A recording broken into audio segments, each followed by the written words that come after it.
They come here when it is winter and they go back when it is summer. I'm going to explain to you what I mean by coming by winter and going by summer. Let's go to the main hospital where we are going to find the second largest lizard in the world after the Komodo dragon. Let's go. See this?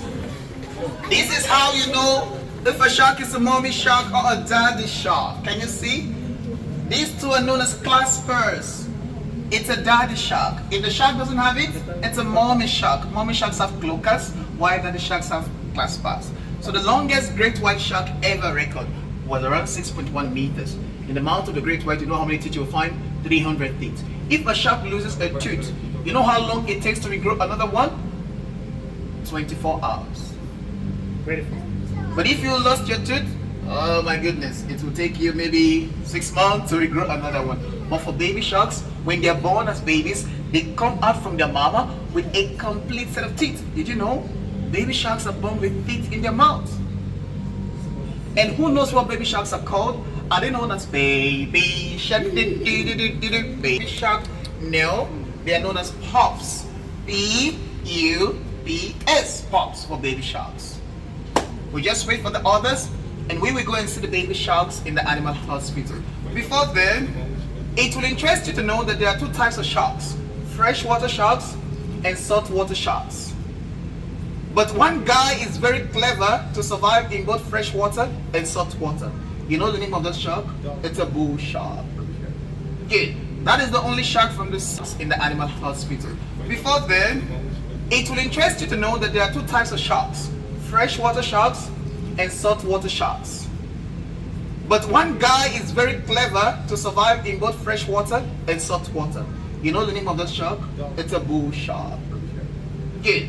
That is the only shark from the sea that can survive in freshwater because of its kidney. The bull shark can regulate the amount of salt that leaves its body while swimming in the freshwater with its kidney. It's a physiological adaptation. No other shark can do like that. And you saw the bull shark when you walked through the flooded forest zone, the zone you saw the birds flying. Those are bull sharks.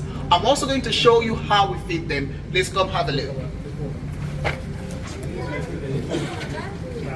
Can you see the rope and the pole? We have 3 ropes and 3 poles. Can you see? So we put the fish in the pole and submerge on the water. You know why? Bull sharks are very aggressive. But the other sharks like the hammerhead shark and the zebra shark, including the big rays, our scuba divers will have to go underwater and hand feed them. Okay, so we go to the main hospital. So another video for you to see. Most times when it is winter, the water temperature is around 50 degrees Fahrenheit, that's about 10 degrees Celsius, extremely cold. The baby turtle cannot dive properly. It experiences what you call cold stunning. This is the time the current of the water will bring them ashore, and you'll find them having barnacles on their shell. Barnacles are marine invertebrates. I'm going to show you. Can you see? Not good for them. The weight of the barnacles can drown them, especially when they're very weak. And people see them and they try to break off the barnacle, try to help them. Unknown to them, they are hurting the turtle. Because the shell of the turtle is an integral part of the body of the turtle. If the shell is broken, you open the sea turtle up for bacterial infection, and infections like that can kill them. Don't touch the baby. See what the other lady tells her. Can you see? Don't touch. I'm going to call 800 555. Really? 800 555. You can also call 800 555. Our rescue van will come to you with a vet on board. We bring the animals here, we treat them, feed them, and release them back into the sea. Let's go. This kind of turtle can be over 100 years. They are all bring turtle because of the food they eat. Zebras and algae. The second largest hard shell sea turtle in the world. Go have a look.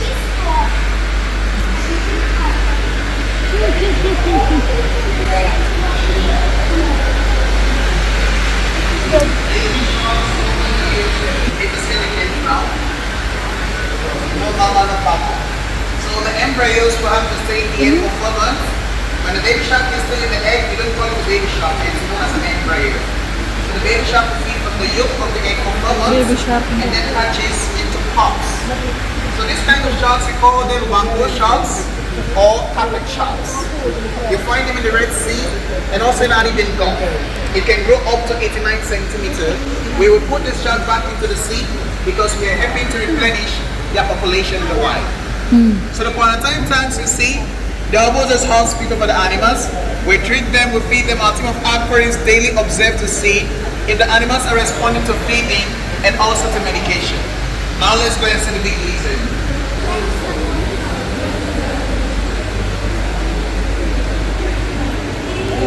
You want to go inside and see the lizard? Our education program. She's 12 years old, born and raised under human care in California, United States of America. The lizard is not sick. She's an Asian water monitor lizard. You find lizards like this in South and Southeast Asia, India, Sri Lanka, Indonesia, Bangladesh. Most importantly, lizards like this and snakes are the only two known species of animals with forked tongue. They use their tongue to test the air. This is how they know the distance and the location of their prey. Komodo dragon is the largest. Monitor lizards are the second largest lizard. Go.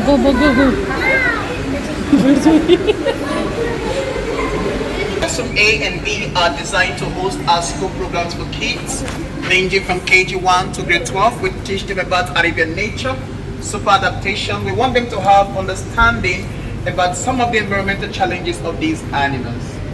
Most importantly, when birds like flamingos are born, they are not naturally born pink, they are born gray or white.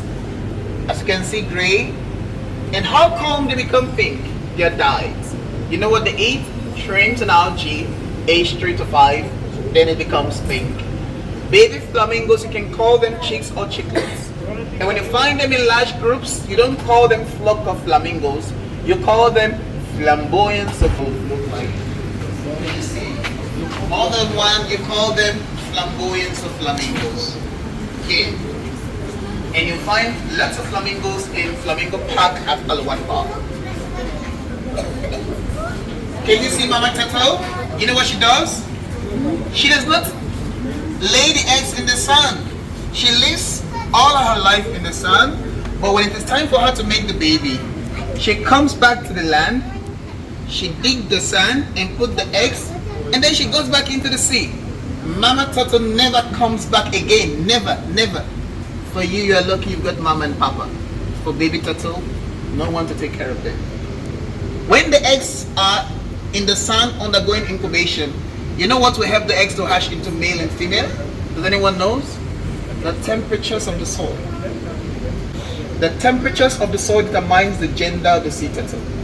Hot temperatures above 88 degrees Fahrenheit will produce more of female sea turtles. Cold temperatures below 81 degrees Fahrenheit, male sea turtles. If there's a fluctuation in between 88 81, it becomes a mixture of male and female sea turtle. So what does climate change tells you? Climate change simply means we're going to have more of female and lesser male. And if there is no, I'm not going to say it now, compatibility, if they don't have same numbers, if you have more female and lesser male, the males will go into extinction. So we need to do something about climate change so that these animals can continue to survive and exist, because their existence also is beneficial to us. Sea turtles, their role in the ocean is to control the population of sea jellies. If there are no sea turtles and we have overpopulation of sea jellies, you know what will happen? The sea jellies' favorite food are the fishes of are the eggs of the fishes.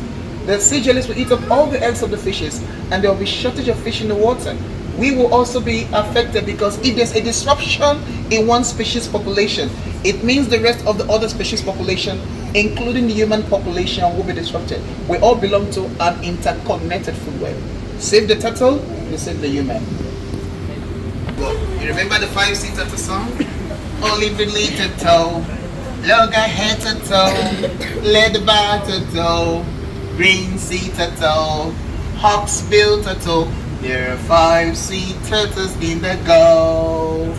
There are 5 sea turtles in Arabian Gulf. The other 2 not in the Gulf is the Australian flatback and the Kemp Ridley. That makes it 7 sea turtles. Same way when we are sick, we go to the hospital, doctor, I'm sick, I'm not fine. When the turtles come here, this is where the vet will have to make overall assessment about the animal's welfare. You have to take the blood sample, check the body temperatures, and also the weight of the animal in our consultation room. Daily we need to prepare the yummy meals for the animals in order to meet up with their nutritional needs. Can you see what they love to eat? Menu of the days, appetizers, starter, main course, and side dishes. For the birds, we give them mixed nut bowl. Our capybaras love to eat vegetable feed, hay and lettuce. And then we feed to the sharks, herring, mackerel and tuna. We give to the puffins, superb mackerel and capelin. We are the only aquarium in Middle East Asia exhibiting puffins. We do not have penguins. 60% of puffins in the world are breeded in Iceland. They live in the open ocean. Here we've got some baby corals. We are growing them here. When they grow bigger, we are going to put them in our coral reef tank. You saw that coral reef tank in the Red Sea Wreck.